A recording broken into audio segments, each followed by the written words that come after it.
दोस्तों, जैसा कि हम जानते हैं, अंग्रेजों ने भारत में 200 वर्षों तक शासन किया था। इस दौरान अंग्रेजों ने यहाँ कई कार्य किए थे। दरअसल अंग्रेजों का मकसद केवल व्यापार करना था, मगर यहाँ की असीम धन दौलत को देखकर अंग्रेजों ने धीरे धीरे अपने पैर मजबूत कर लिए थे। जब अंग्रेज भारत में आए थे, उस जमाने में भारत सोने की चिड़िया कहलाता था, यानी कि भारत में सोने, चांदी और हीरे जवाहरात की भरमार थी। इस अपार धन दौलत को देखकर अंग्रेजों का मन डगमगा गया। उन्होंने कैसे भी करके यहां पर शासन स्थापित कर लिया। अंग्रेजों ने भारत से अपार धन दौलत लूटकर ब्रिटेन भिजवा दी थी। अंग्रेजों ने भारत को खूब लूटा। दोस्तों, गौर करने की बात यह है कि अंग्रेजों ने यहां अपनी सुविधा के लिए कई ऐतिहासिक कार्य भी कर दिए, क्योंकि वह जानते थे कि अब उन्हें भारत से कोई नहीं निकाल पाएगा।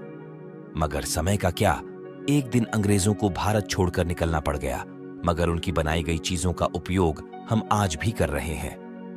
अंग्रेजों ने जाते जाते भारत के 2 टुकड़े भी कर दिए। उन्होंने भारत को बर्बाद करने में कोई कसर नहीं छोड़ी, मगर जाने अनजाने में उन्होंने कुछ ऐसे काम कर दिए जो भारत के लिए किसी वरदान से कम नहीं है। आइए इस वीडियो में जान लेते हैं कि अंग्रेजों ने वह कौन से काम किया जो आज भारत के लिए वरदान बन रहे हैं। साथ ही जानेंगे कि अंग्रेजों ने ऐसे बड़े कार्य भारत के लिए क्यों किए थे। आप देख रहे हैं royal TV India YouTube channel.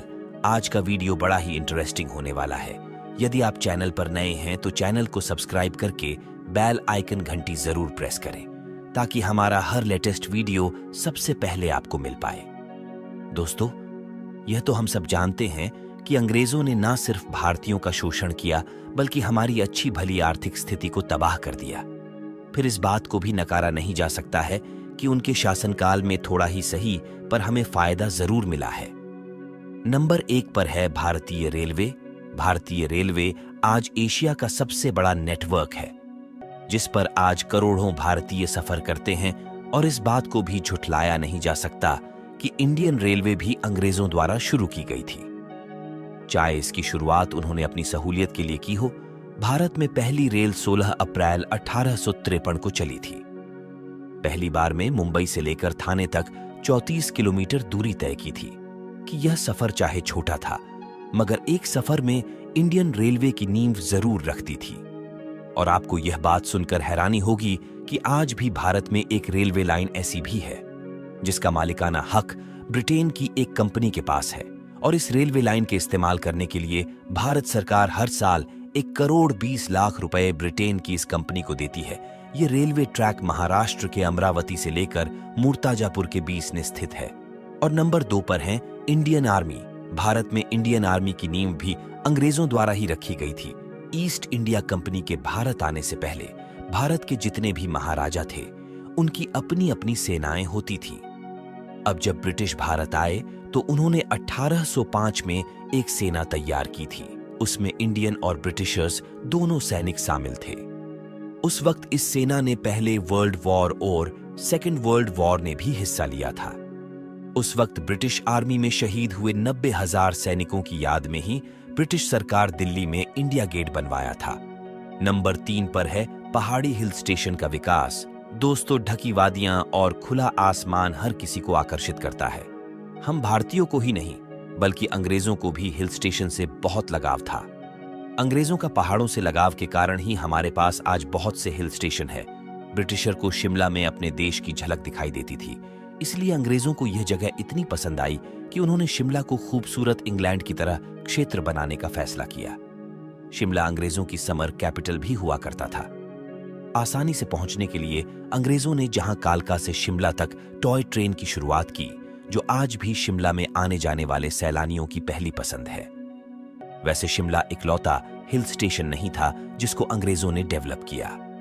Lansdowne भी एक ऐसी ही जगह है जिस जगह पर पहाड़ काटकर समतल किया गया था। इसके अलावा उत्तराखंड की राजधानी देहरादून के नजदीक मंसूरी में भी अंग्रेजों ने अपने लिए घर बनाए, जो आज भी ब्रिटिश शासन के गवाही भर रहे हैं। उस टाइम मंसूरी तक रेल ट्रैक बिछाने की 2 बार कोशिश की गई, पर हर बार पहाड़ गिरने के कारण से उनका काम पूरा नहीं हो सका। और दोस्तों, नंबर 4 पर है सबकी प्रसिद्ध क्रिकेट खेल। दोस्तों, क्रिकेट भले ही नेशनल गेम ना हो, लेकिन जब भारत और पाकिस्तान का मैच टेलीकास्ट होता है तो पूरा विश्व उस वक्त रुक जाता है। यहाँ आपको जानकर हैरानी होगी कि क्रिकेट को भी भारत में अंग्रेजों ने ही शुरू किया था और क्रिकेट को तब सिर्फ टाइम पास के लिए खेला जाता था। लेकिन यह भी सच है कि 1752 से पहले इंडिया में कोई भी क्रिकेट क्लब नहीं था। पहला क्रिकेट क्लब कोलकाता के ईडन गार्डन में क्रिकेट क्लब शुरू हुआ, जिसमें भारतीयों की एंट्री बैन थी। इसके 5 साल बाद मुंबई ने अपना पहला मैच करवाया, जिसमें इंडिया ने पहली बार बैट को अपने हाथ में पकड़ा था। और नंबर 5 पर है ब्रिटिश आर्किटेक्चर। ब्रिटिश शासन की बात हो, इसमें ब्रिटिश आर्किटेक्चर वास्तुकला की बात ना हो, ऐसा तो हो ही नहीं सकता। अब आप इंडिया गेट से संसद भवन, Rashtrapati Bhavan, gateway on off India और हावड़ा ब्रिज को ही देख लो। इनको देखने से ही ऐसा लगता है कि अंग्रेज सचमुच काफी टैलेंटेड थे। और इसके बाद बारी आती है इंडियन लॉ एंड ऑर्डर की। कहने को तो भारत 1947 में ही आजाद हो गया था, पर हमारे सिस्टम में अभी कुछ ऐसे कानून हैं जो अंग्रेजों के जमाने से ही चल रहे हैं। आपने कभी गौर किया है कि हम हमेशा सिर्फ लेफ्ट साइड पर ही क्यों चलते हैं, जबकि अमेरिका समेत दुनिया के 90% देशों में राइट हैंड गाड़ी चलाने का ही कानून है। रोड के बाएं ओर चलने का नियम ही ब्रिटिश की ही देन है। इसके अलावा भारतीय पुलिस जो खाकी यूनिफॉर्म पहनती है, इसकी शुरुआत भी अंग्रेजों ने ही की थी। इसके अलावा अंग्रेजों ने कहीं कृतियों को मिटाया था जो भारत के लिए अभिशाप थी। भारत में एक रिवाज सती प्रथा का था, जिसमें औरत को उसके पति की लाश के साथ जिंदा जला दिया जाता था। ये बात आम थी। इस प्रथा को सती प्रथा कहते थे। इसके अलावा विधवा औरत को दूसरी शादी करने की भी आजादी नहीं थी। जैसा कि आप जानते हैं कि सती प्रथा को खत्म करने का श्रेय भी अंग्रेजों को ही जाता है। अंग्रेजों ने इस प्रथा पर न केवल बैन लगाया, बल्कि दूसरी शादी करने के लिए भी औरतों को प्रेरित किया। इसलिए 1806 में रीमैरिज एक्ट भी शुरू किया गया था। नंबर 7, अंग्रेजी भाषा का प्रचार प्रसार। अंग्रेज जब भारत आए थे तो अपने रहन सहन, अपना पहनावा और अपनी भाषा भी साथ लेकर आए। शुरुआत में तो अंग्रेजों ने भारत के राज्यों से बात करने के लिए यहाँ के लोकल लैंग्वेज भी सीख ली। लेकिन जब ईस्ट इंडिया कंपनी भारत पर राज करने लगे तो उनको एक बात तो समझ आ गई कि अगर भारत पर राज करना है तो उनको अंग्रेजी भाषा का इस्तेमाल भी करना पड़ेगा। इसके बिना वह अपने कानून लोगों पर अच्छी तरह से लागू नहीं कर सकेंगे। और इसी बात को ध्यान रखते हुए सन 1835 में कंपनी के आदेश पर ईस्ट इंडिया कंपनी की ऑफिशियल लैंग्वेज पर्शिया से बदलकर इंग्लिश कर दी गई और भारत में प्राइमरी और सेकेंडरी स्कूल भी खोले गए। और अच्छे इंग्लिश बोलने वाले को ब्रिटिश सरकार ने अच्छी नौकरियां देना शुरू कर दिया, जिसके कारण लोगों को लगा कि अगर वह इस भाषा में महारत हासिल कर लेते हैं तो उनकी जिंदगी बदल जाएगी। उस समय महज 1% ही ऐसे लोग थे जिनकी फर्स्ट लैंग्वेज इंग्लिश थी। आपको आज हैरानी होगी, अंग्रेजों के कारण ही आज भारत में काफी लोग अंग्रेजी ही बोलते हैं। पर दोस्तों, हम चाहे इंग्लिश में कितना भी एक्सपर्ट क्यों ना हो जाएं, पर फिर भी हमें कभी भी अपनी मातृभाषा बोलने में शर्म नहीं आनी चाहिए कि आपकी पहचान मातृभाषा ही होनी चाहिए, चाहे वह हिंदी, बंगाली, पंजाबी, तमिल कोई भी हो। दोस्तों, अगर देखा जाए तो अंग्रेजों ने ही हम पर 200 साल तक राज किया और इतने लंबे समय तक जितना अंग्रेजों ने भारत को नुकसान पहुंचाया, तो उस मुकाबले में यह काम कुछ भी नहीं है। वैसे भी अंग्रेजों ने यह काम सिर्फ अपने फायदे के लिए ही की है, क्योंकि उस वक्त उनको नहीं पता था कि एक बार उन्हें भारत को छोड़कर जाना पड़ेगा। अंग्रेजों ने सभी सुविधाएं भारत में ही बना ली थी। उन्होंने 45 ट्रिलियन डॉलर रुपए उस जमाने में भारत से लौटकर ब्रिटेन भेजे थे।